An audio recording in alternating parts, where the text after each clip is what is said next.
Isa ka ba sa mga interesado kung gusto mo malaman kung yung mga kinakaltas ng mga employer natin or mga agency natin na yung kinakaltas na pera doon sa sahod natin na dapat ihulog doon sa mga benepisyo natin. So, kung gusto nyo malaman, hindi nyo na kailangan pumunta doon sa mismong mga branch ng is or Pag-ibig at saka PhilHealth.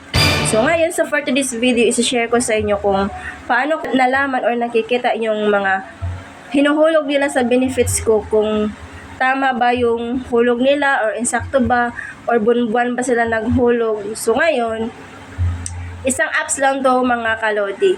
Ito yung eGov apps. So, ipapakita ko sa inyo kung paano ito gawin.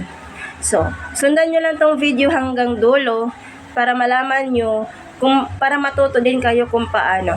Para hindi na kayo mag-aksaya ng oras o na pumunta dun sa mga branch, para lang malaman na ang inyong mga benefits ay hinuhulog ba talaga ng employer nyo or mga agency.